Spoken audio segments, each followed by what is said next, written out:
Hi everyone, Sandman here.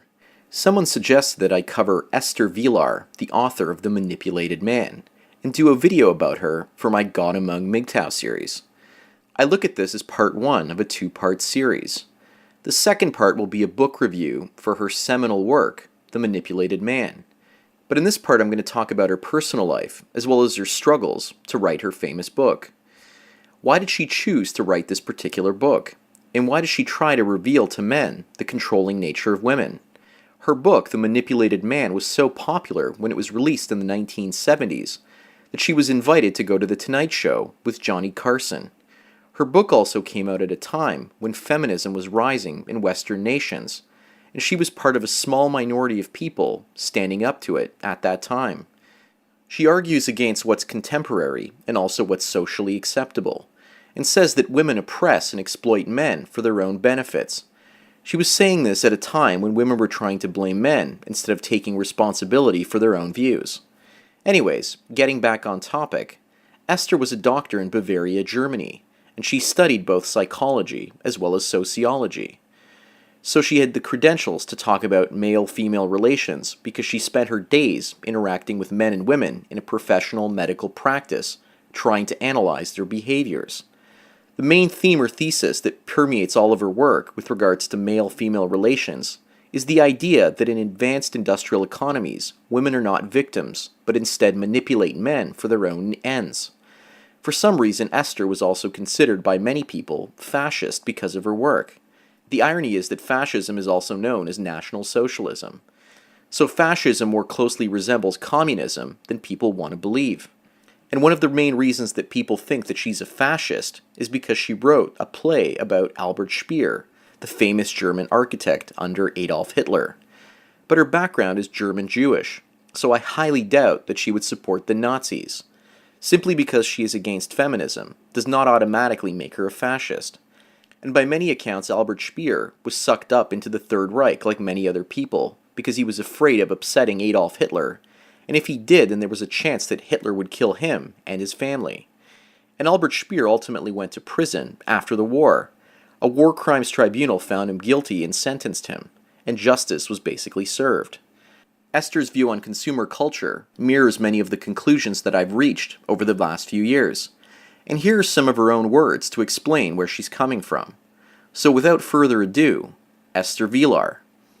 As we women have, thanks to our relatively stress-free life, a higher expectancy than men, and consequently make up the majority of voters in Western industrial nations, no politician could afford to offend us. And the media is not interested in discussing the issues involved either. Their products are financed through the advertising of consumer goods. And should we women decide to stop reading a certain newspaper or magazine as its editorial policy displeases us, then the advertisements targeting us would also disappear. After all, it is well established that women make the majority of purchasing decisions. However, I have underestimated men's fears of reevaluating our position. Yet the sovereignty that they are losing in their professional lives, the more automatic their work, the more controlled by computers they become, the more that increasing unemployment forces them to adapt ubiquitous behavior towards consumers and superiors, then the more they have to be afraid of the recognition of their predicament. And the more essential it becomes to maintain their illusion that it is not they who are the slaves, but those on whose behalf they subject themselves to such an existence. As absurd as it may sound, today's man needs feminism more than their wives do. Feminists are the last ones who still describe men the way they like to see themselves, as egocentric, power-obsessed, ruthless, and without inhibitions when it comes to satisfying their instincts. Therefore, the most aggressive women liberators find themselves in the strange predicament of doing more to maintain the status quo than anyone else. Without arrogant accusations, the macho man would no longer exist, except perhaps in the movies. If the press didn't stylize men as raptious wolves, the actual sacrificial lambs of this man's society, men themselves, would no longer flock to the factories so obediently. Well, that's Esther Vilar in her own words. And from her particular statements, I can get that feminism is trying to promote the idea of macho and rape culture because without it, it's impossible for feminism to exist. That's why feminists love to attack and vilify the men's rights movement, because it plays directly into their hands. Feminism reinforces men as the perpetrators and women as the victims. Growing up watching news on television, I'd always hear about black men assaulting a woman, or a black man robbing a convenience store. If black men hear it enough, then they start to see themselves as criminals and thugs. And I don't think it was this way before the 1960s.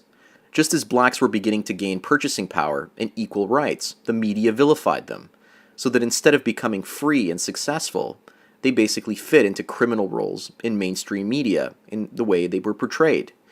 Feminism wants men to become worse and not better. They want more rapists wandering the streets because it reinforces the very things that feminism is against. Without this type of male behavior, there would be no reason for feminism to exist at all. Feminists have to justify their own existence and create it. Esther is also saying that not only do women say that they are victims, but they attempt to vilify men so that they go out of their way to act as sexual predators. She says that feminists are trying to create the very monsters that they're trying to stop. This ties nicely into a video I did about a week ago called Iron Maidens. And my thesis in that particular video is that women manipulate men's emotions so that they become aggressive, because women are interested in mating with overly aggressive alpha males, much the same way female chimpanzees provoke male chimpanzees to the point where they almost become violent. And at the moment the male chimpanzee is about to hit the female, it's at that point that she basically offers herself sexually and submissively for his release and pleasure. Perhaps making men angry and aggressive is a female mating strategy for humans as well. I also talk about this in that particular video as well. But the idea that feminists are trying to provoke certain types of behavior is potentially dangerous to MGTOW and the men's rights movement. I know that men's rights and MGTOW are helping men free themselves from abusive female behavior through education. But I've often wondered why in the last 6 months the rise of the MGTOW groupie has been so great. My viewership up until the last few months has basically been 96% male and 4% female. And now it's 92% male and 8% female. Perhaps women are seeing the anger and hostility of men in these types of movements, and they're becoming attracted to such men because those men are emotionally charged. And it doesn't take much for such men to turn their anger and frustration at this particular situation that they're facing into sexual arousal. Moving on, this is one of Esther's most powerful quotes.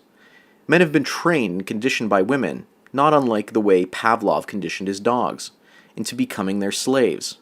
As compensation for their labors, men are given periodic use of a woman's vagina. Esther made this particular statement after the introduction of the birth control pill and its invention. And it's an interesting statement because there used to be a give and take between men and women in our society. They would allow men periodically to use their vaginas, but in return for their labor, women would basically get pregnant and have to look after children.